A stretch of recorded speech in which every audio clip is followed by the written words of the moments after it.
Hello, this is Virtualis the Chess Noob, learning and having fun with chess. Sometimes an opponent plays a move that is unexpected.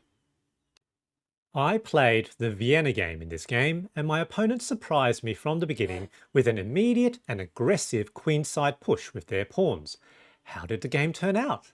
Watch to find out. All right, let's have a start by looking at the review. It's chess.com's algorithm. So I played this game fairly well, 83.6% accuracy, pretty good number of good moves, small number of mistakes, and we each shared a couple of blunders. And in this game, I was able to outplay my opponent. Though you will notice there's this brief period when the opponent was substantially ahead. But in the end, I managed to win the match. So in the analysis, in this game, I played white, opponent black. So e4, e5, knight c3, starting the Vienna game. Opponent plays c6, which was interesting.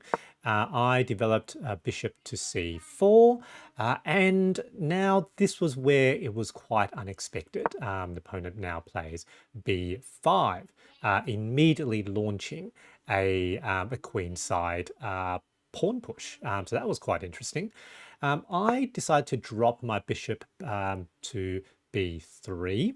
Didn't want to move it back down that diagonal, wanted it to potentially face that weak f7 pawn of the opponent's. And to continue the theme, the opponent now pushes a5. So again, aggressively pushing their queenside pawns. So obviously that was likely to be the next move. So I, rather than allowing the opponent to take that square, I played a4. Opponent now plays b4. And here I thought the most logical good move for me is to simply bring knight to e2. So move the knight out of the way. There's a possibility that the opponent has overextended their pawns on the queen side, and that will give me some chances. Interestingly enough, with Stockfish, it is, white is ahead, but, it's not an overwhelming lead considering that it does look like black has substantially committed, their pawns on that side. Now here I did see another sort of cheeky sort of move. So potentially queen to h5 or maybe to f3 with an immediate sort of attack again on that weak f7 pawn, effectively a scholar's mate. At this level of the game, it's not usual that opponents will fall for those sort of tricks. But I thought that there were some chances here. If opponent plays g6, then I would capture that pawn, for example, with check. So it makes things a bit complicated, makes things spicy. So I played queen h5. And you will note that so the Stockfish reckons that was definitely a bad move. So the advantage goes straight to the opponent. However, the opponent brings out their queen. So this is one of the things that happens when you bring out queens. It invites the opponent to bring out their queen as well. And the advantage is now back to me. I bring my knight back. I don't want to just hang a knight for no good reason. Opponent now brings out bishop c5, so that seems to make sense. There does look like this this attack on my weak f pawn, the f2 pawn, and opponents might even think potentially that that is a scholar's mate, but the king can always evacuate to d1, so that actually doesn't achieve very much for the opponent in the Vienna. I sort of take the center. Notice that there was, firstly that will block that attack, and also that pawn is protected by the knight. And to me, there were just opportunities here. Opponent plays g6 to kick out my queen, so that was a good move. I move queen to f3. So I wasn't ready to immediately trade queens yet. I thought there were still some potential opportunities. And Now, ostensibly, by if I took that piece, opponent obviously would be probably forced to take. I would take back.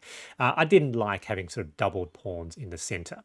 Here, I was thinking if the opponent takes my queen with queen, then I get to develop my knight by capturing back. So anyway, that was my logic. Stockfish, however, much prefers just taking the just capturing. Of course, that's a very forcing move because that comes with check. Opponent captures, I capture back, and then they capture back a second time.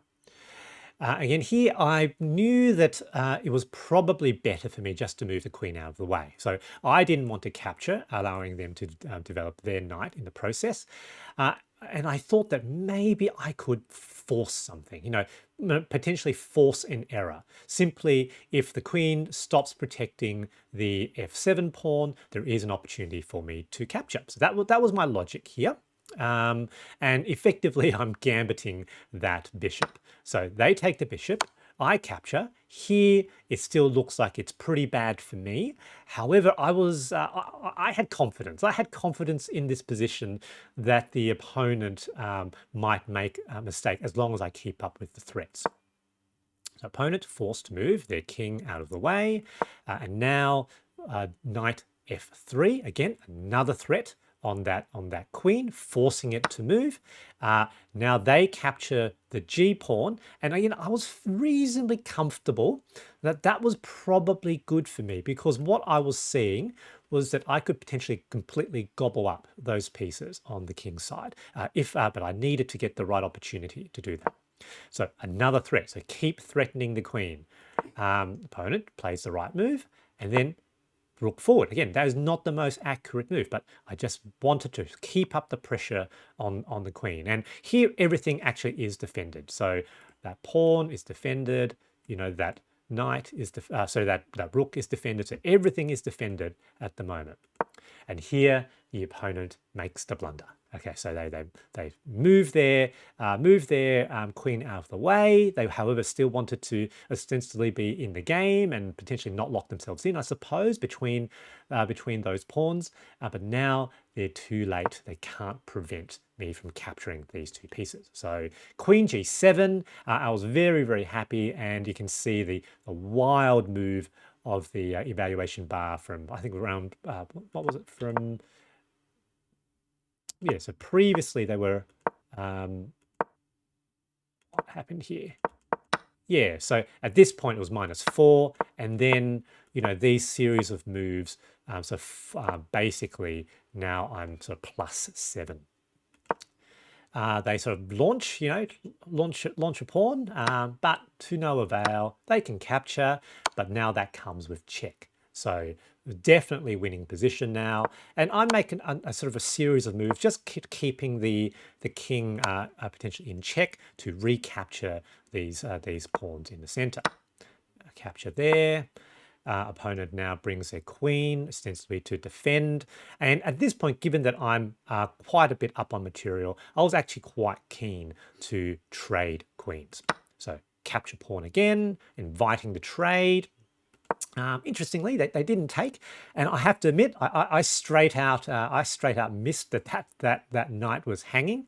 However, I was very keen to trade anyway. Now, I didn't want to capture myself because I didn't want the opponent to capture back with knight with a subsequent attack on the bishop. So I pushed my rook to g5. Apparently that's a horrible blunder, but that's because that knight's actually hanging. But I just wanted to liquidate their most powerful attacking and defending piece, which is the queen. So I just wanted to play safe, I suppose, in that way. So that forces the trade, of course, because that queen is pinned to the king. It's not like they can just capture my rook. And now I get to capture the queen with my pieces, I think, better developed than the opponent's, and also with none of my pieces directly under threat. Opponent brings out a check. It's fine. I sort of welcome that trade if possible, but I do need to be careful because that, of course, would be a very, very silly fork on my part. So I prevent that move by the knight by simply planting my pawn on f3, and Stockfish identified that as the best move. Opponent now, attempts to sort of attack my knight, ostensibly pinning it to the king, but that's okay. Again, that's okay. Though, of course, again, need to move carefully. We don't want there to be a fork. However, this knight protects that square at the moment, so that should prevent that fork. Check again. That's fine. Moving my king to safety. Now, opponent, I think, is just trying to get their knight in a more favorable position. However, now I have some opportunities with moving my own pieces. So finally develop that other rook, getting it into the picture. The opponent wants to potentially, I think, protect their knight. However, rook moves forward, again threatening the knight. Knight tries to jump back out of the way. However, now I've got a fork of my own, the rook and the knight, which basically forces the opponent to trade knights. And again, very happy here. We've got both rooks, bishop versus rook and bishop. So definitely winning, but the goal, of course, is still I need to get rid of their pieces. They play bishop, that's fine. Move out of the way. And here, I think it was probably a mistake on the part of the opponent, given that I have no problems with trading a rook for that bishop if I enter an end game with rook and bishop versus rook. I'm definitely winning, I think, in that game. So captures, that was the best move, including Stockfish. They capture back. These pawns are now split. I'm very, very happy. Capture the pawn. The opponent, tries to push the pawns forward, but it really is not much to not much avail. Now, sort of blocking the king from their pawns potentially. Capture that pawn. The opponent defends, which is a good move. I start to move my pawns forward now. And here I decide to drop my bishop back. So I don't want to lose a bishop. And I here make a mistake because I was thinking, if I move my pawn up, then I basically just lock off all three pawns. None of these are now passed pawns. It's locked in position. Effectively, it's as if these pawns no longer exist. So then I've got two pawns, king, rook, and bishop.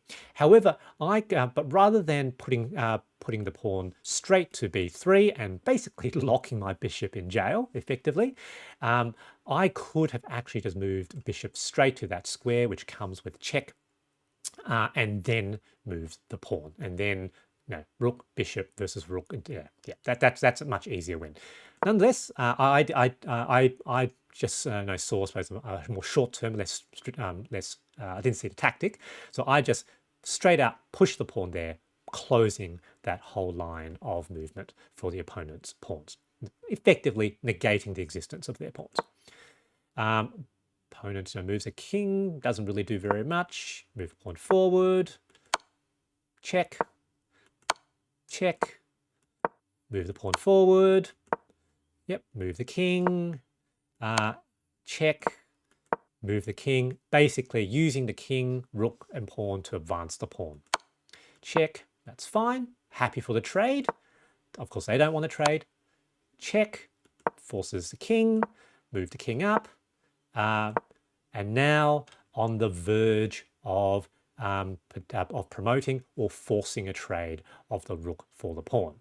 Opponent makes the right move. However, with no other possible moves, I can now just move some other piece, and now the king is forced to move here. Well, they've got no choice, and now this is now a forced capture, and I have now promoted to queen. And really, the game has ended now. I didn't see the more obvious mate in 1, which is just there, but mate in 2, so almost as good.